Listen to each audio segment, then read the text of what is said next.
A ver, primero me presento.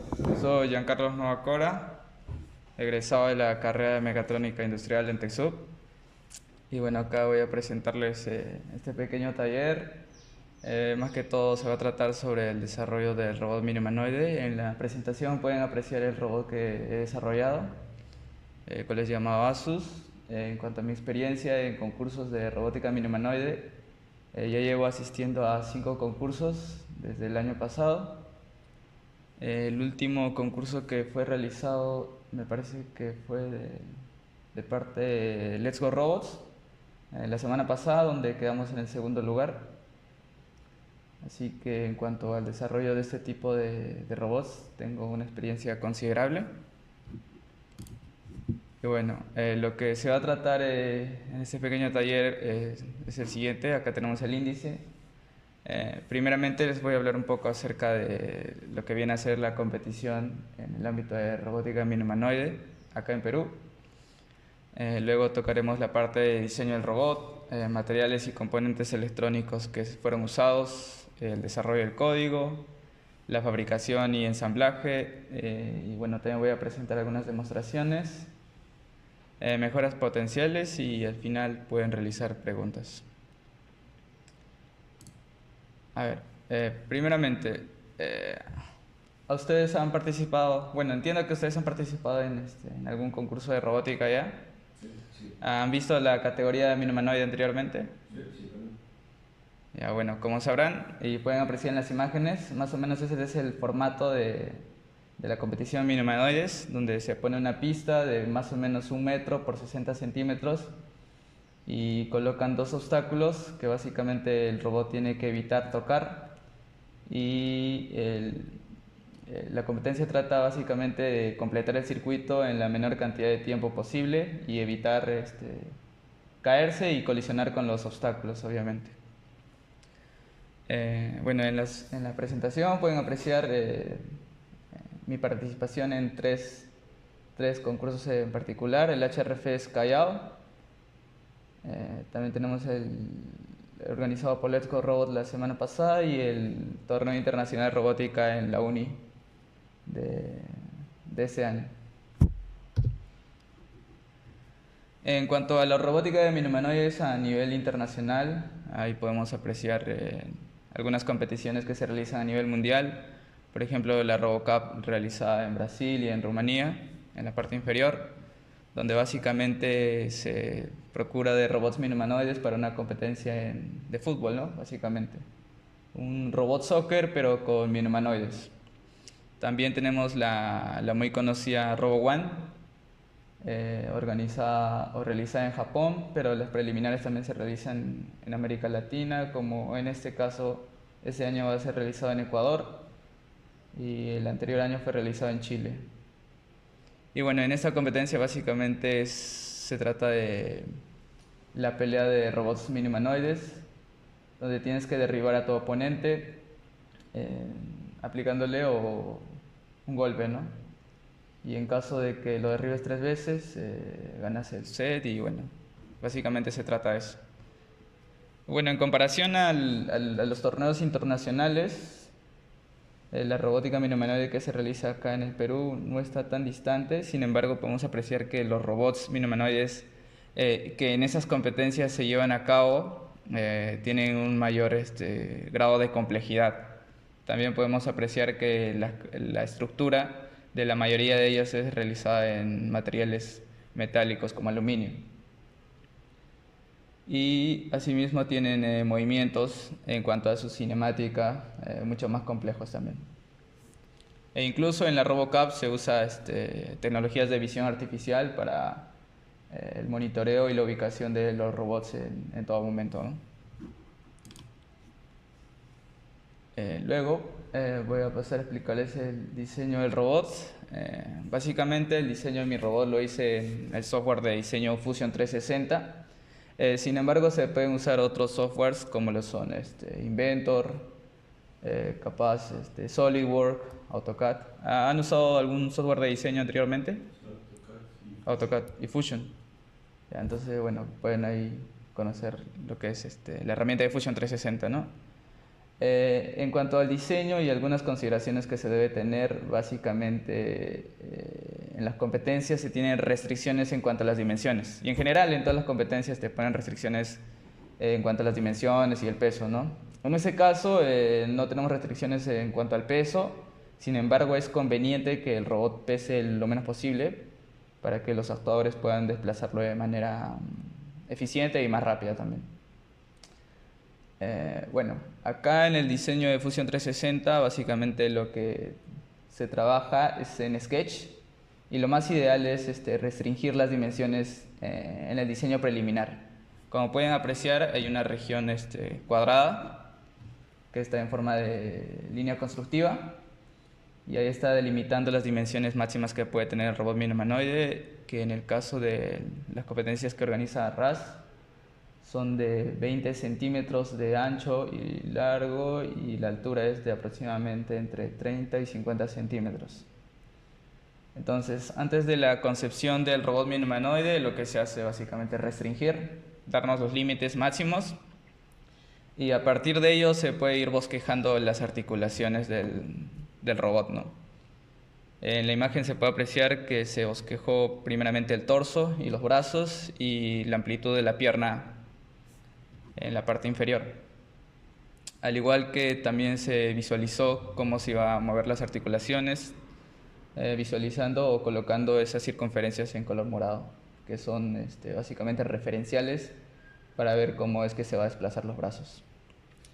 Una vez que bosquejamos el diseño del robot mini humanoide, podemos proceder a realizar el modelado como tal. En cuanto al diseño, hay ciertas consideraciones que tenemos que tener. Básicamente es primero delimitar cómo es que se va a fabricar el robot. En este caso se pueden usar diferentes tecnologías, como el caso de la impresión, fabricación aditiva, o también pueden usar corte láser, que hay algunos robots mini humanoides que han sido construidos a partir de MDF.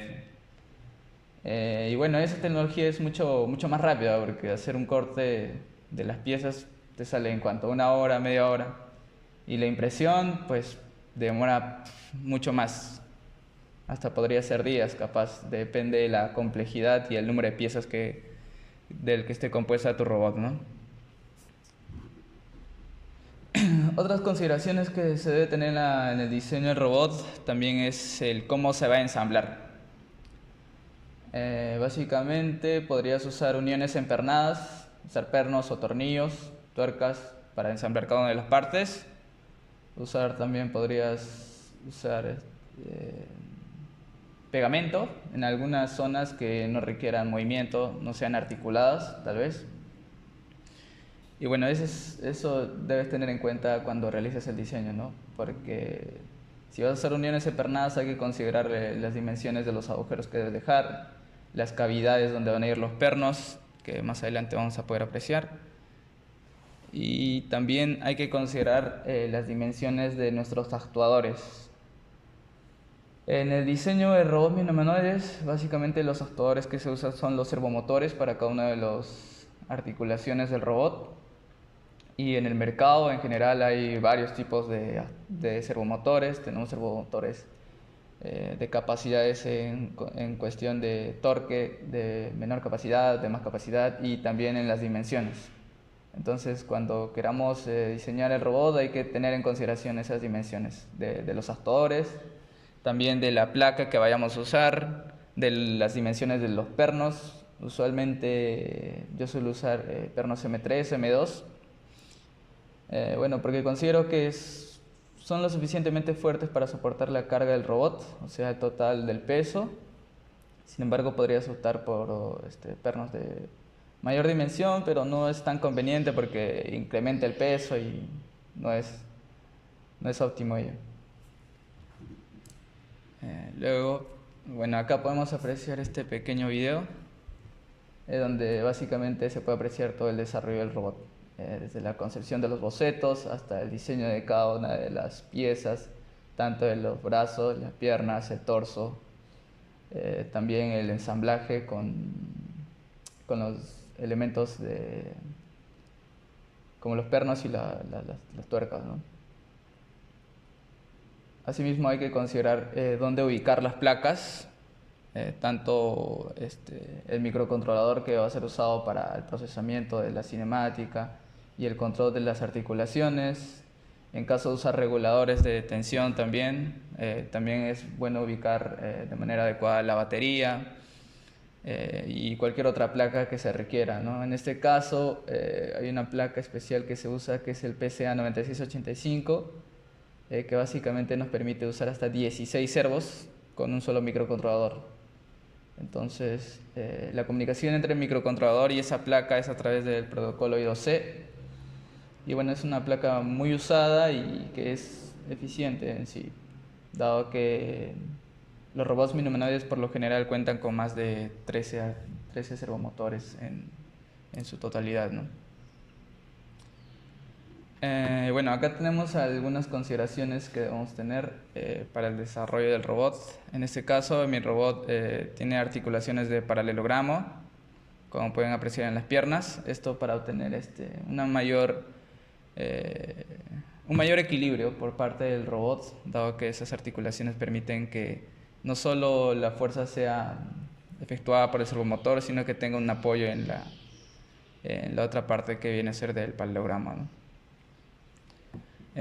Bueno, en la figura, en la parte derecha, pueden apreciar que cada una de las piezas están siendo perforadas, agujereadas.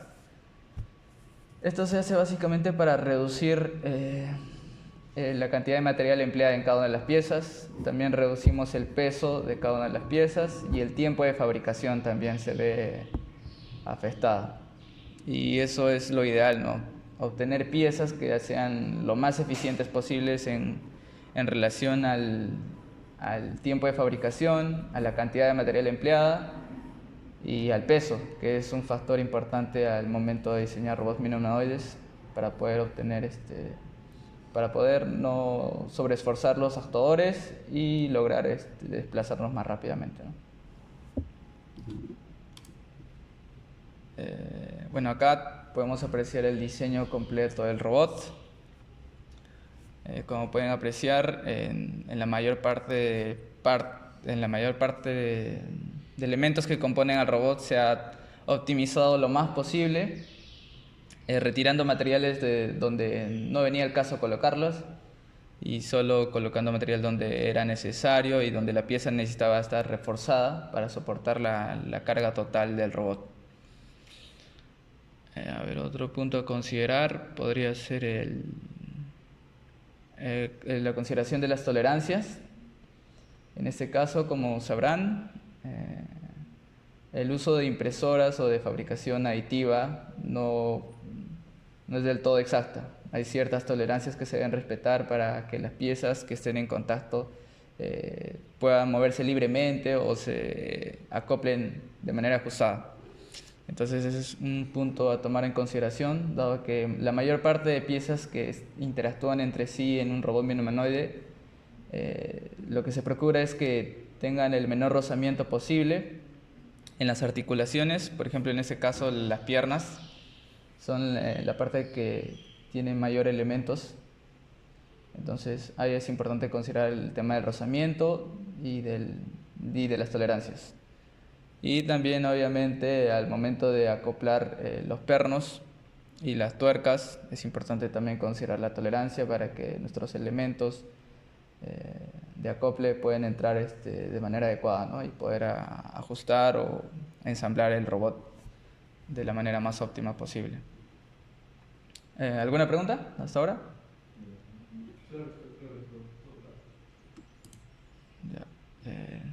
Bueno, la siguiente parte vendría a ser lo que concierne a los materiales y componentes electrónicos.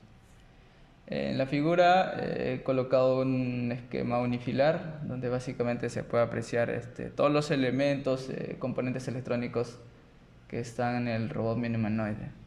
Bueno, en este caso he considerado también el desarrollo del mando de control.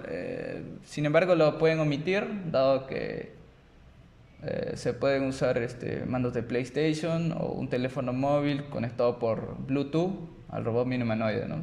Así que pueden obviar eso. En este caso, lo más importante a tener en cuenta es los servomotores. Para ello acá podemos apreciar 16 servomotores, me parece.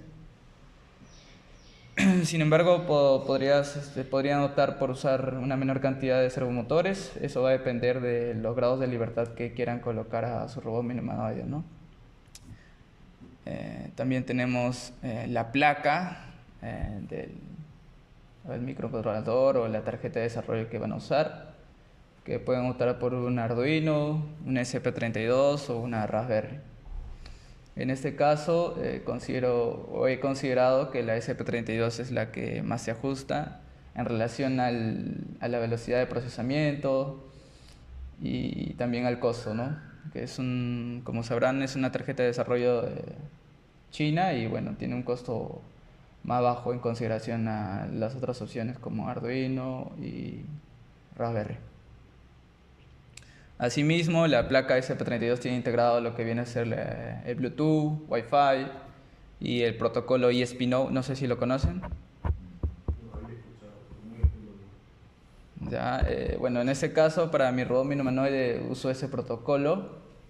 Bueno, más adelante les voy a comentar por qué he usado ese protocolo y por qué considero que es muy eficiente en relación a las otras opciones como lo son por radiofrecuencia o por Bluetooth o incluso por Wi-Fi, ¿no? Luego tenemos el uso de dos reguladores de tensión, en este caso el M2596. Para este robot se ha usado dos, dado que tenemos que regular la tensión de la batería, que nos ofrece aproximadamente unos 8.4 voltios a una tensión de 6 voltios para los actuadores, para los servomotores, y una tensión de 3.3 para el microcontrolador. Y bueno, también se ha agregado lo que viene a ser la placa PCA9685, que justamente es lo que les comenté, para poder controlar hasta 16 servos. Básicamente conectamos la placa al ESP32 y a través del protocolo I2C enviamos comandos para controlar cualquiera de los servos que se han colocado, ¿no? En este caso también se puede apreciar el sensor MPU 6050, aunque no es necesario.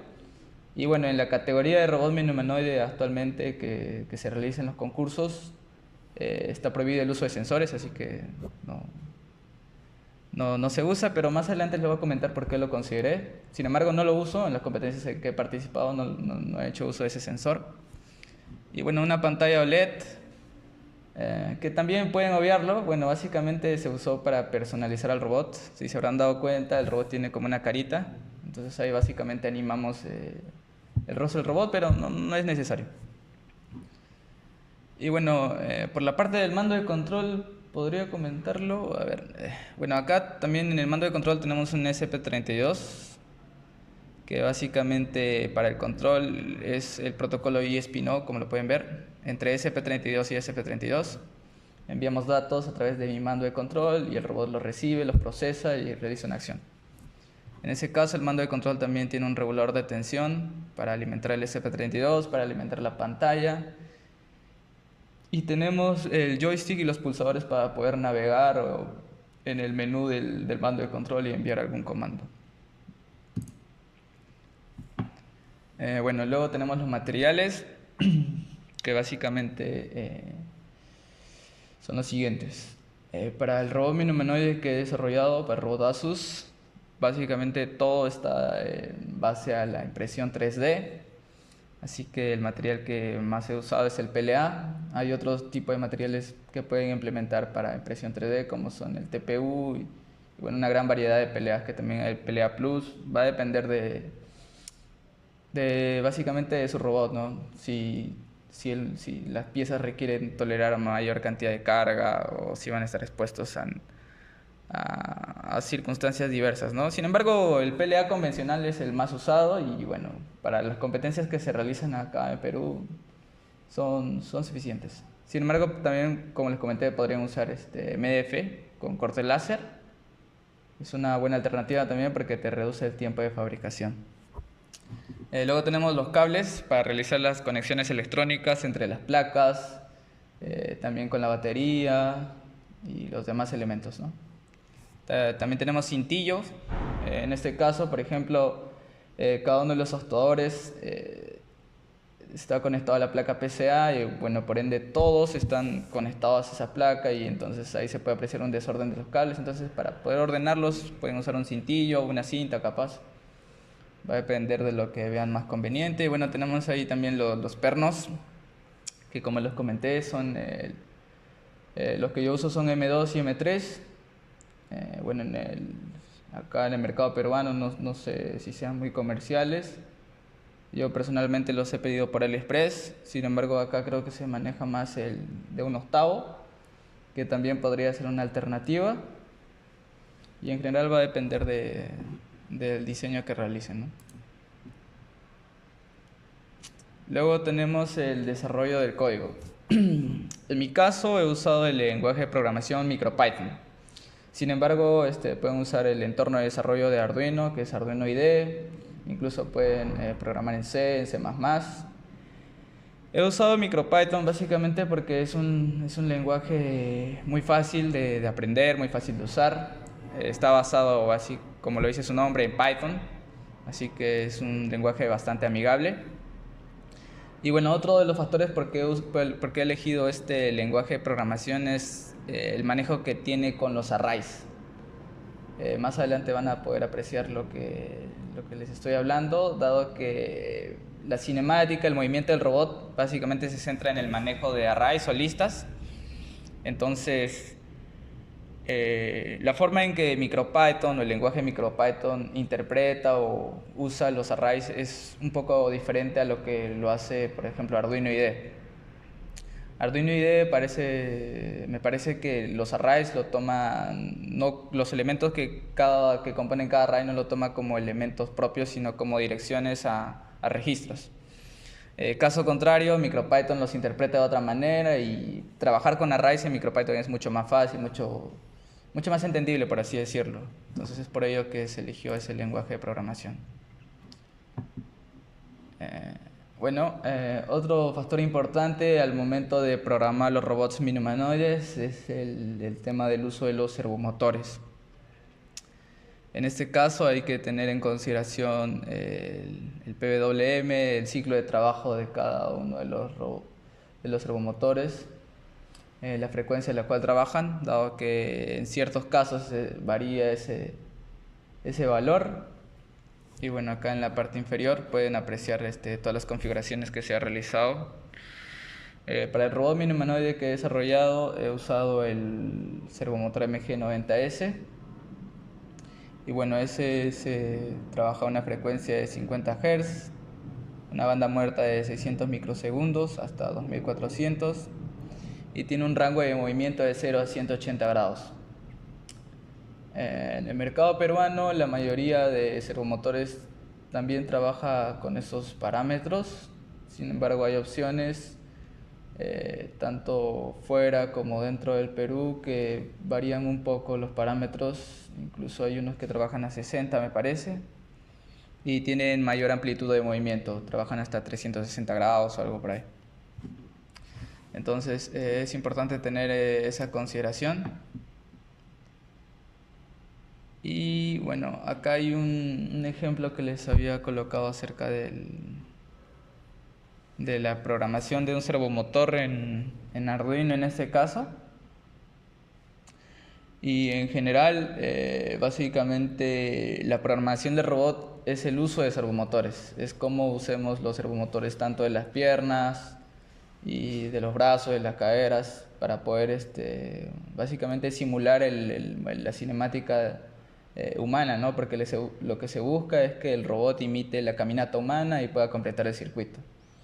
Entonces, acá uno de los temas importantes a considerar y que es lo más conveniente es realizar la programación de los servomotores en forma casi paralela, por así decirlo. Porque lo que se busca es que los movimientos de las piernas se den en simultáneo, ¿no? O sea, cada uno de los actores que componen las piernas debe realizar el movimiento de la caminata. Entonces, por ejemplo, en Arduino lo que se hace es declarar diferentes objetos del tipo servo y según los servos que estás usando para las piernas, mandar a según qué posición para poder realizar la cinemática. Acá en este simulador Walkway van a poder encontrar diferentes ejemplos de diferentes desarrolladores que han trabajado con servomotores, y van a poder apreciar cómo ellos han desarrollado código para poder mover servomotores de forma casi paralela, ¿no? Porque de cierta manera el código se realiza de manera secuencial, pero la idea es que los servomotores se muevan de forma paralela casi, ¿no? O que simulen hacer eso.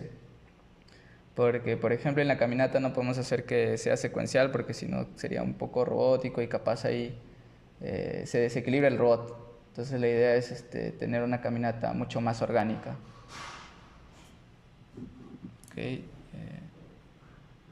Bueno, acá podemos apreciar lo que vienen a ser las librerías que usé. Básicamente este es en el lenguaje de MicroPython. Y una de las ventajas de usar este lenguaje es que te permite separar o modular tu código. Por ejemplo, si tienes un código amplio donde vas a realizar comunicación, transferencia de datos, movimiento o procesamiento de algún dato, cálculo de algún sensor, puedes modular tu código en pequeños bloques, en pequeños módulos. Por ejemplo, ahí hay hasta 6 módulos. Tenemos de la PCA9685, que su tarea es básicamente controlar la placa. Tenemos la de servo.py, que nos sirve para controlar los servomotores. La SSD1306, que es el manejo de la pantalla OLED. El módulo FunServo, que básicamente ahí vamos a colocar todas las funciones de nuestros servomotores para realizar la cinemática del robot. Tenemos la opción de Face, que también trabaja en conjunto con el módulo SSD1306 para dibujar las caritas del robot. Y el módulo principal, que es el put.py, y que es básicamente el que ejecuta o el que se encarga de que cada uno de los módulos trabaje de forma conjunta para que se pueda ejecutar las acciones del robot. Bueno, acá también he colocado enlaces por si quieren usarlos. Ahí cada una de las librerías que se ha usado, que son las que están en la parte derecha, que son las de PCA, Servo y SSD1306.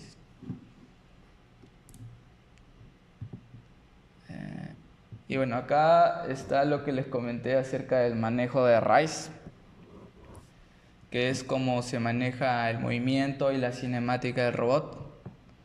Acá he declarado básicamente los ID, los identificadores de los servos. Y como les comenté, he usado hasta 16 servos, donde he enumerado del 0 al 15 a cada uno de ellos. Del 0 al 3 son los servos que pertenecen a la pierna izquierda, del 15 al 12 a la pierna derecha, del 11 al 9 al brazo derecho, del 4 al 6 al izquierdo, el 7 pertenece a la cadera del robot y el 8 viene a ser el movimiento de la cabeza. Luego también se declaran lo que vienen a ser los grados iniciales, que es básicamente cómo inicia el robot, que en este caso es de manera erguida. Entonces coloco o mando los ángulos necesarios para que el robot se mantenga en esa posición, y a partir de ello genero concernientes o procedentes arrays que me almacenen las posiciones de los ángulos de cada servomotor para cada acción del robot.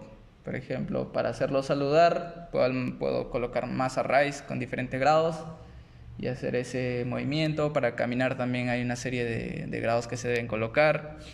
Y así para cualquier movimiento que se requiera. Y bueno, acá en la parte inferior pueden observar una de las funciones que se ha creado, que básicamente es en lo que está basado el robot, su movimiento.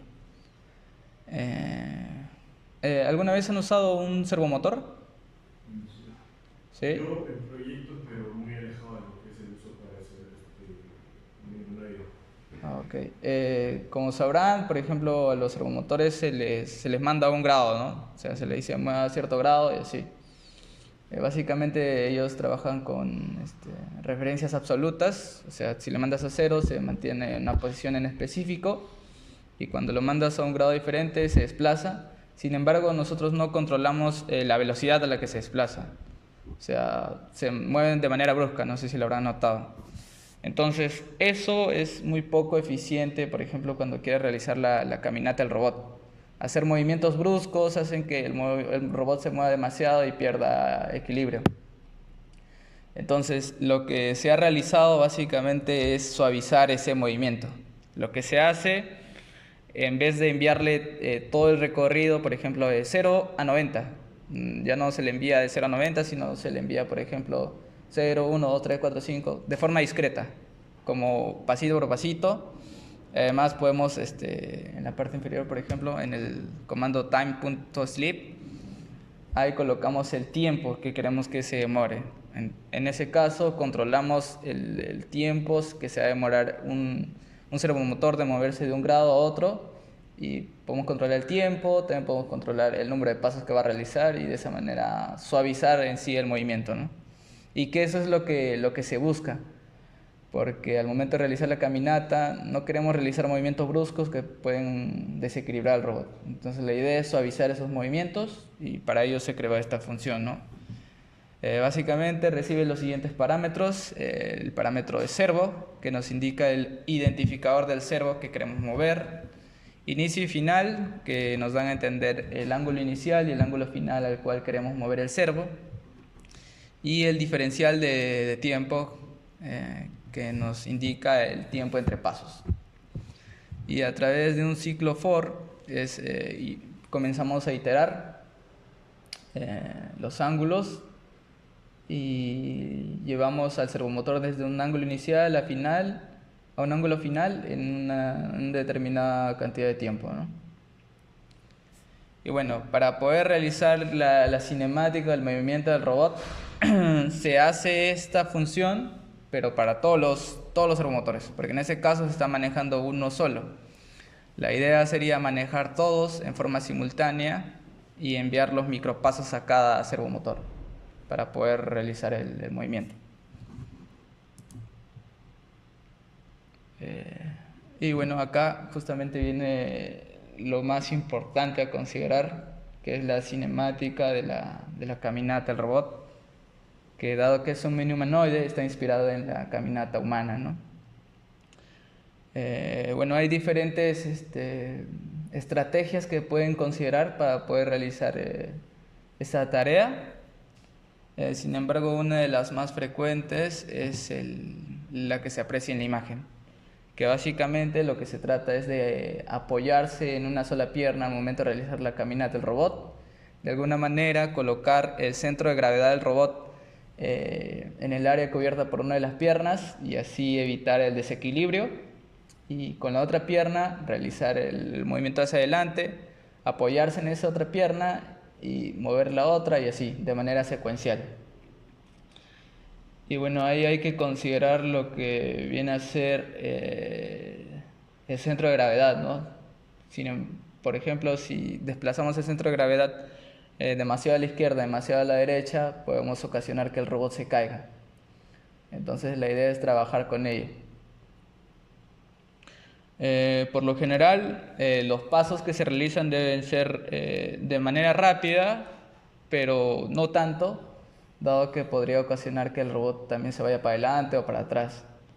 Entonces lo que se tendría que hacer ahí es analizar el diseño que se tiene en cuanto a las dimensiones de las articulaciones, de las piernas, al peso y a la ubicación del centro de gravedad del robot, para poder obtener una caminata óptima, una caminata más limpia, una caminata orgánica, ¿no?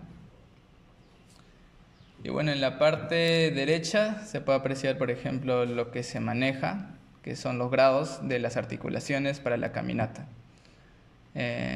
Por ejemplo, en la rodilla, en la parte de la pierna, se manejan ángulos que deben considerarse para realizar la caminata como tal, ¿no? Se trata la caminata frame a frame, como si fuera una animación.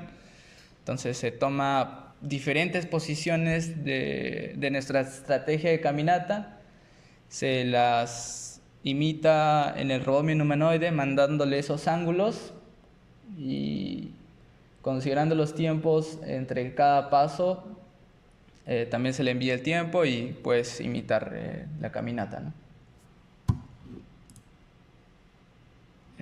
Luego acá les vengo a hablar acerca del protocolo ESP-NO, que como les comenté es el medio de comunicación de transmisión de datos que uso para el robot Asus. Este protocolo es un protocolo, me parece que nuevo, es un poco reciente y es propio de los microcontroladores desarrollados por la empresa Espressif, como lo son el SP32, el SP8266 también me parece, y las demás variedades que hay del SP32 como el 2S, el 3S. Y bueno, es lo que se usa para la comunicación entre estos dispositivos. Una de las ventajas de usar este protocolo es el bajo consumo energético, que es muy amplio en relación al uso de otros tipos de transmisión de datos como lo viene a ser Bluetooth o el Wi-Fi. Otro aspecto también es la distancia que abarca. El protocolo en condiciones normales puede abarcar hasta 100 metros de distancia. Y otro aspecto que es importante es que no necesita vincular dispositivos al momento de realizar la comunicación. Por ejemplo, cuando usas Bluetooth, tienes que vincularte con el dispositivo al cual te vas a conectar. En este caso, lo único que se necesita es la dirección MAC. Por ejemplo, en la parte derecha pueden apreciar direcciones MAC de diferentes dispositivos. Entonces, básicamente se toman esas direcciones, se agrega al dispositivo que va a enviar la data y se envía como tal, ¿no? Y en caso el dispositivo receptor esté encendido, va a recibir la data. Si no está encendido, no la va a recibir, pero ya no necesitas vincularte. Nada más el dispositivo emisor va a enviar la data incluso cuando no esté encendida el dispositivo emisor, el receptor, perdón. Entonces, por ejemplo, eso es una gran ventaja porque ya no tienes que estar vinculándote con tu dispositivo, con tu robot en este caso, por ejemplo. Y bueno, esto es muy conveniente, dado, por ejemplo, se ha visto que en algunas competencias realizadas ya en robots, a veces a los competidores les cuesta realizarse lo que viene a ser la vinculación. Entonces, para evitar estos percances, este protocolo es eficiente en ello. Y bueno, es por ello que lo he usado, ¿no? Además, su uso es muy simple. Nada más necesitas la dirección MAC del dispositivo al cual te quieres vincular, al cual quieres enviar datos. Y ahí me parece que 3 funciones: una función para recibir datos, una función para enviar datos y una función para inicializar la comunicación. Entonces, el uso del protocolo es muy simple y tiene gran alcance, tiene un bajo consumo energético y bueno, esas son las cualidades que hacen que este protocolo sea eficiente y pueda ser usado, ¿no?, en diferentes aplicaciones. Entonces, un SP32 puede funcionar como el usuario receptor, ¿no? Claro, este protocolo permite una transmisión de datos bidireccional. Puede enviar y recibir datos al mismo tiempo. Porque por la gráfica parecía que una especialmente el usuario y otro receptor. Claro, sí, podrías configurarlo así o bidireccionalmente también. Y dado, por ejemplo, el SP32 tiene 2 núcleos, entonces lo que podrías hacer es acelerar mucho más esa transmisión bidireccional usando un núcleo para recepción y otro núcleo para emisión de datos. Ah, también se puede hacer eso entonces. Claro. Luego, bueno, acá he agregado lo de la pantallita, que no es necesario para la robótica minumenoide, pero bueno, ahí lo he considerado. En ese caso se usa, bueno, en mi robot minumenoide estoy usando la pantalla OLED SSD 1306. Para el control de la misma uso el protocolo o la interfaz I2C. Y bueno, ahí básicamente pueden apreciar la conexión entre el SP32 y la pantalla. Y bueno, acá en la presentación también agregué el enlace de la simulación para que lo puedan ver capaz en Walkwi. Ahí es donde están los códigos. Y bueno, para poder personalizar estas pantallas se usa el formato de archivo .bmp, que puede ser generado por diferentes softwares de diseño. Por ejemplo, en este caso he usado Sprite. que básicamente es usado para pixel art. Entonces ahí se puede diseñar cualquier cosa que quieras apreciar o que quieras visualizar en la pantalla LED, ¿no? Es un agregado que se le colocó al robot. Ahora vendría la parte de fabricación y ensamblaje. En la presentación pueden apreciar todo el proceso de fabricación y ensamblaje del robot minimanoide, desde la configuración en el software Cura, no sé si lo conocerán, para impresión 3D, que básicamente nos permite exportar o recibir los archivos STL, que son exportados en Fusion cuando terminas tu diseño de las piezas que quieres imprimir. Lo exportas a Cura y bueno, acá puedes configurar tanto los soportes, la densidad de la pieza, la orientación en que se van a imprimir, el tipo de soportes, el tipo de relleno y demás parámetros que se considera al momento de imprimir, ¿no? En la parte inferior se puede apreciar todas las piezas que ya han sido impresas y se procede al ensamblaje, donde se usaron los pernos M2 y M3 para el caso de las articulaciones de las piernas. Sin embargo, se pudieron usar también el M2, dado que el robot no es tan pesado. Actualmente pesa unos 500 gramos, medio kilo básicamente. Así que los pernos M2, que son de diámetro menor y de peso menor también, pueden ser empleados y así reducir más el peso del robot, ¿no? También se considera realizar las conexiones electrónicas, tanto a la placa PCA y al SP32. Dado que esta es una versión, por así decirlo, prototipo, no se ha desarrollado una placa electrónica como tal donde colocar cada uno de los componentes. En este caso se usó un protoboard nada más, que pueden apreciar en la parte trasera del robot, que es una protoboard verde donde se ha conectado, donde se realizan las conexiones. Bueno, esto no es del todo eficiente, dado que en plena competición podría realizar un mal contacto o un falso contacto entre el cableado y algunas terminales que tiene la protoboard y podría ser perjudicial, ¿no? Bueno, lo más eficiente es desarrollar una placa y ahí soldar o conectar de manera más segura cada uno de los cables de las placas de los componentes electrónicos. Y bueno, acá se puede apreciar el diagrama electrónico tanto de la PCA, del SP32, de los servomotores, de los reguladores de tensión, de la batería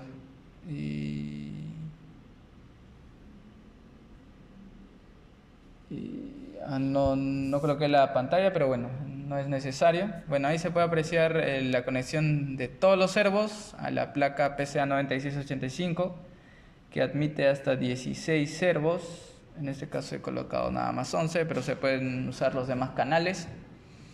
De ahí la conexión de la PCA al SP32 a través de 2 cables de señal y 2 cables de alimentación, la interfaz I2C.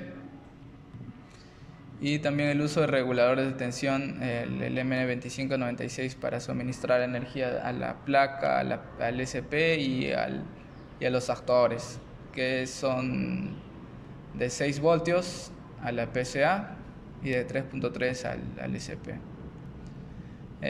Usualmente los servomotores MG90S suelen trabajar en un rango de tensión de 4.5 hasta los 6.5 voltios. No es conveniente trabajar con la tensión límite superior, dado que podría sobreesforzar a los servomotores y poder dañarlos. Tampoco es conveniente trabajar a tensiones mínimas, porque el torque que nos ofrece el servomotor no es tan eficiente. O bueno, va a depender del peso de tu robot minimanoide. Pero por lo general, y lo que se recomienda, o lo que recomiendo yo, es trabajar a 6 voltios, dado que se tiene un rendimiento en relación al torque de los servomotores. Y bueno, tampoco se les sobreexige, porque no llegamos a la tensión máxima, ¿no? Y bueno, acá tenemos unas pequeñas demostraciones que se han realizado tanto en competición como una prueba preliminar. En la parte derecha se puede apreciar la competencia realizada en la preliminar HRFS en el Callao,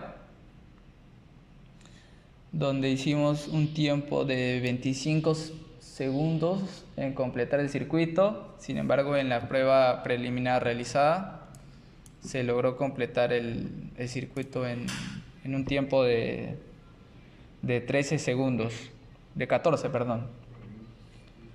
Entonces, bueno, básicamente cuando se realiza la competencia en este tipo de circuitos es primeramente poder diseñar la trayectoria que va a seguir el robot. Dado que tenemos dos obstáculos, es eficiente poder visualizar por dónde tiene que ir el robot, dado que optimizando esa trayectoria puedes recorrer el circuito en una menor cantidad de tiempo. Como pueden apreciar en la parte preliminar, lo que se hizo es básicamente optar por una línea curva, una trayectoria curva, para evitar el primer obstáculo y de ahí seguir de frente, ¿no? Entonces, bueno, en general va a depender del tipo de circuito que tengan, porque me parece que hay otros circuitos con ubicación de obstáculos y dimensiones del circuito diferentes, y por ende en competición habría que considerar eso, ¿no? De la trayectoria que va a seguir el robot para poder hacerla en la menor cantidad de tiempo. Bueno, acá tenemos otras demostraciones. En la parte izquierda pueden apreciar la demostración del torque de los actuadores, que gracias a alimentarlos con 6.6 voltios se puede tener un gran torque e incluso el robot puede pararse por sí mismo, ¿no? Y en la parte derecha lo que se hizo fue probar la autonomía de la batería. En este caso se está usando una batería LiPo 2S que nos proporciona una tensión de 8.2 voltios y 1000 mAh. Lo cual es suficiente considerando los 16 actuadores, los 16 servomotores, la alimentación del SP32. Básicamente nos da un uso de aproximadamente unos 30 minutos y 20 minutos en su máxima capacidad, ¿no? Y bueno, ahí pueden apreciar el movimiento del robot.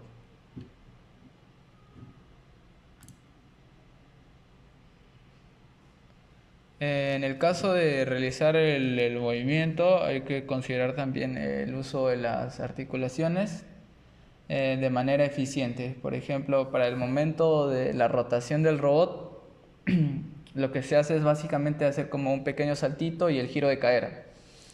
En otros robots he visto que realizan el movimiento de los pasos, lo cual es muy poco eficiente dado el tiempo que se demora en realizar la rotación del robot en su mismo eje.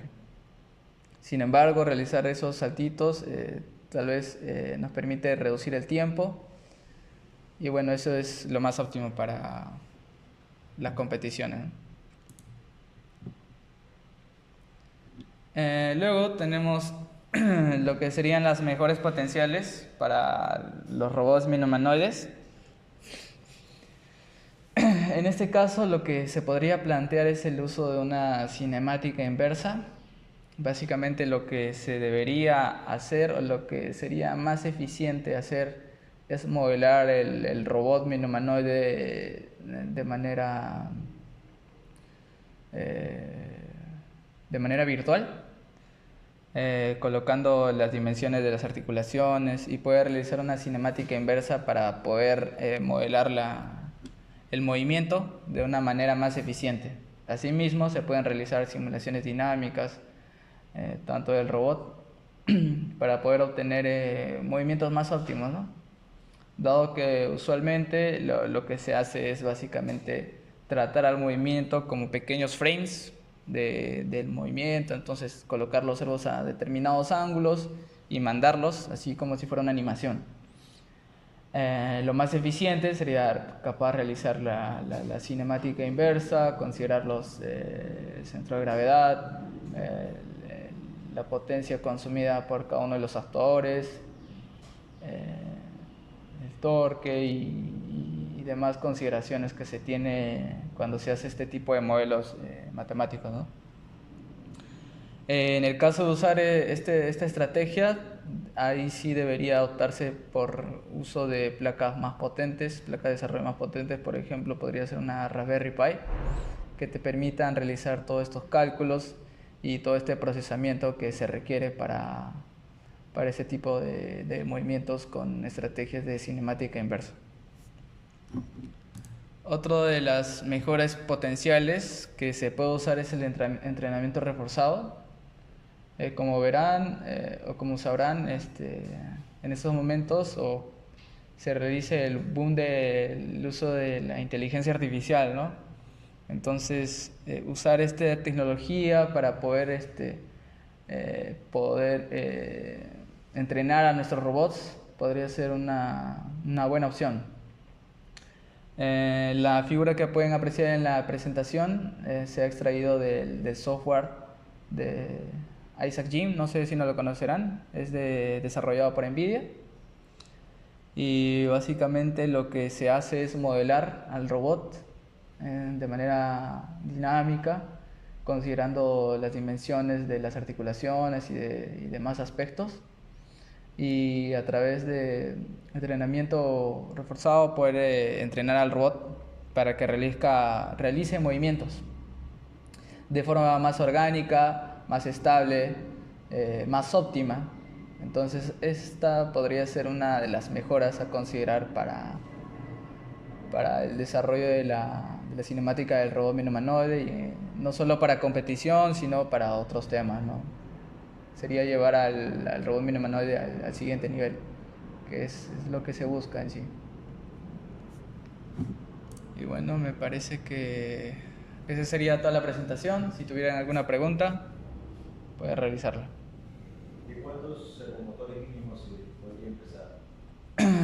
A ver, los robots humanoides, bueno, podrías quitar el tema de los brazos, del torso capaz, así que habría que concentrarse en la articulación de las piernas, que básicamente lo que se busca es que el robot camine, ¿no? Como tal. Entonces, darle simplemente articulación a las piernas. Y eso va a depender de cuántos grados de libertad tú le quieras dar a las piernas. Yo, por ejemplo, uso 4 servomotores para cada pierna, pero he visto que usan hasta 3 por pierna. Entonces, capaz podrías usar hasta mínimo 6 servomotores para tu robot. ¿Cuál sería la diferencia entre usar el negro y el azul? Servomotor negro y azul. Básicamente es el torque. ¿El torque? Sí, porque los servomotores azules tienen menor capacidad. Otro aspecto también que podrías considerar es el material de los engranajes que tiene el servo. Por ejemplo, hay servomotores que tienen engranajes de plástico, de nylon, y a veces cuando los sobreesfuerzas se empiezan a gastar. Entonces, hay servomotores que manejan engranajes de metal. Entonces, esos son los más convenientes, porque lo vas a usar, entonces se evita desgaste. Y así. Ya bueno, ahí he colocado también mis contactos en caso quieran comunicarse, tengan alguna otra duda, ahí pueden votar. Para mostrarle ¿El robot? Ah, sí, sí.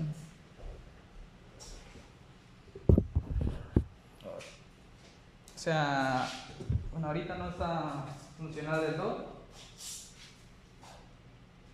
pero ahí lo tiene.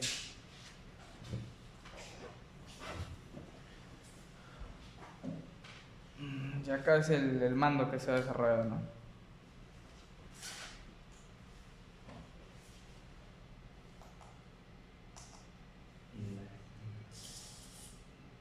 El protocolo.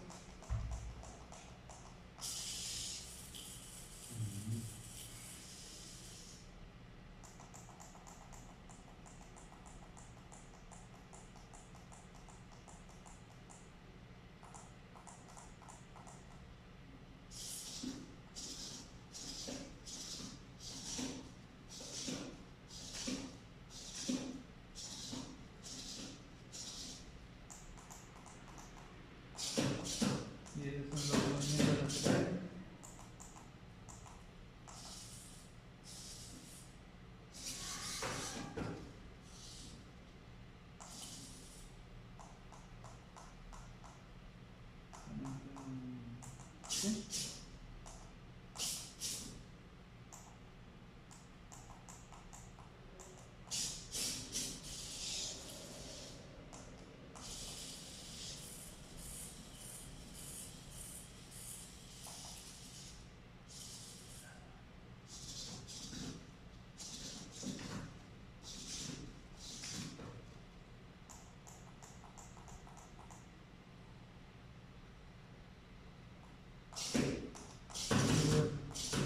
Básicamente, ¿no? Acá, por ejemplo, en la caminata van a poder apreciar lo que les comenté sobre el desplazamiento, ¿no? Básicamente se hace que las articulaciones se muevan casi en paralelo para que el robot se pueda desplazar. Esos saltitos, ¿cómo se están dando esos saltitos para que? ¿Para que gire? Bueno, lo que se hace básicamente es apoyarse en las partes laterales del robot. Y al momento de realizar el movimiento de cadera, dado que hay mucha más masa, o mucha masa, ¿no?, en la parte superior, hace que la inercia lo mueva. No voy a perfectamente. Claro. Hay otros robots que lo hacen con los pies nada más, dando un paso y arrastrando. Y eso es uno nomás. ahora así y luego así. Y eso no es muy eficiente porque te demora más tiempo. Y en carrera o en competencia no es lo adecuado. Ajá, claro. ¿Y cuál sería lo difícil para hacerlo en vez de RC que sea autónomo? Ahí el tema es, por ejemplo, lo que pasa ahora es cuando hacemos la caminata, el robot tiende a irse al lado derecho.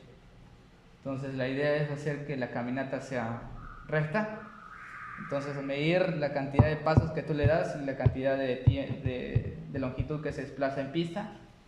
Y a partir de eso calcular, por ejemplo, cuántos pasos necesitas para dar determinada longitud y así poder completar la pista solo programando los pasos, ¿no? Otra forma sería con visión artificial, y que pueda ver, ¿no? Hay un obstáculo acá, me muevo para acá y así. ¿Y eso con la visión se pondría arriba o abajo? ¿O en el pecho se le pondría? Se podría poner en el pecho, pero he visto también que lo ponen de manera externa. O sea, tú pones tu visión acá y el robot le manda solito, ¿no? Pero todo el procesamiento, todo el control lo hace la visión. Acá la mejora que podrías hacer es ponerle negro, servomotor negro, ¿no? Porque está como azul. Sí, hay justamente se dañó un servomotor, por eso le cambiamos. ¿Y cada cuánto se te cae un servomotor? Bueno, si lo usas y si el servomotor es bueno, si se usa de manera adecuada, de manera correcta, no debería quemarse en buen tiempo. Por ejemplo, todos los servomotores que están ahí llevan, ¿cuánto? 4 o 6 meses en funcionamiento. El único que se dañó era el del brazo. Pero va a depender del proveedor, ¿no? Claro. Que a veces te pueden vender un servo medio dañado. Entonces, o sea, si hubieras querido, lo hubieras hecho un poco más alto, ¿no? lo que pasa con el tema de la altura, por ejemplo, si se dan cuenta, la mayor cantidad de masa está acá. Claro. Y si lo haces más alto, al momento de realizar los movimientos, va a ser como un péndulo. Bueno, es inestable. Ajá, es inestable. Estás levantando el centro de gravedad. Claro. Entonces, la idea es darle tamaño más óptimo. No lo puedes hacer muy alto porque es inestable. Y hacerlo muy bajo, también los desplazamientos, la longitud que va a cubrir por cada paso va a ser menor. Claro. Entonces, hacer que cubra bastante camino al momento de caminar, pero mantener la estabilidad. Esa es la idea. ¿Qué movimiento extra has pensado agregarle? ¿O ya no puedes agregar otro movimiento? No, sí se le puede. Acá en el mando de control le hemos agregado como unos 10 movimientos, pero en teoría podrías agregarle más. O sea, no hay... Todo lo que permita la memoria del micro, ¿no? Claro. Por ejemplo, ahí tienes una gran variedad de comandos. De todos los comandos que se puede agregar al robot, pero podrías agregarle más. No, todos son los comandos. Sí. El 03 F32. Si acá está todo el S32, comunica con eso. Por ejemplo, ahora ahí se está abriendo las categorías de robot menonave y soccer, a ver, creo en el HRP. y el otro es de Kung Fu Soccer. Kung Fu Soccer, Kung Fu humanoide, pelea de robot humanoide. Y eso lo hacen su chasis más resistente, porque no sé. Claro, habría que hacerlo más resistente, pero no tanto, la verdad. Por Mayor ejemplo, estabilidad. Mayor estabilidad. claro, sí, tiene que ser más estable. Pero básicamente se trata de desequilibrar al rival, ¿no? Entonces habría que agregarle movimientos de golpes o algo así. Pero en sí el pelea es muy resistente. Pero por supuesto, si quisieras hacerlo mucho más resistente, puedes usar otros materiales, como aluminio capaz. Ya sé, pues esos de corte en CNC y así.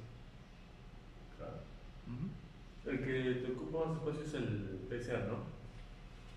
Sí, el PCA. Porque el lipo lo tienes ahí de pecho, ¿no? Ajá, pero o sea, por ejemplo, en ese caso, también se debe equilibrar las cargas en los pesos. Por ejemplo, si le pongo la batería de este lado, se va todo para eso.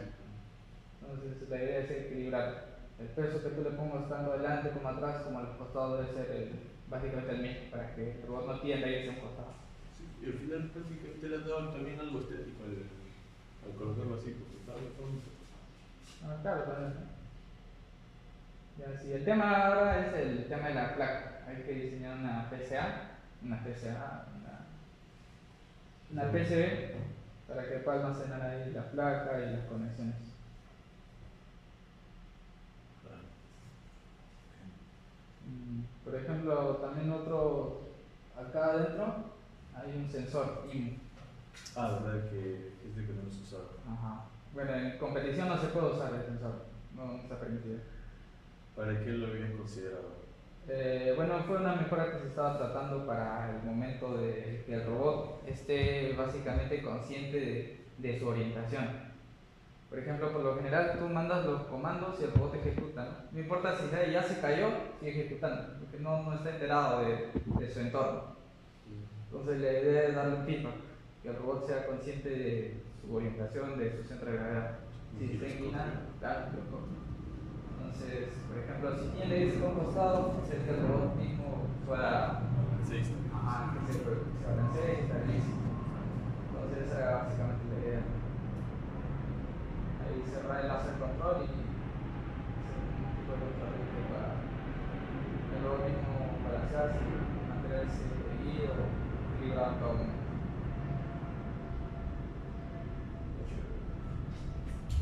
Ya bueno, si hay más preguntas.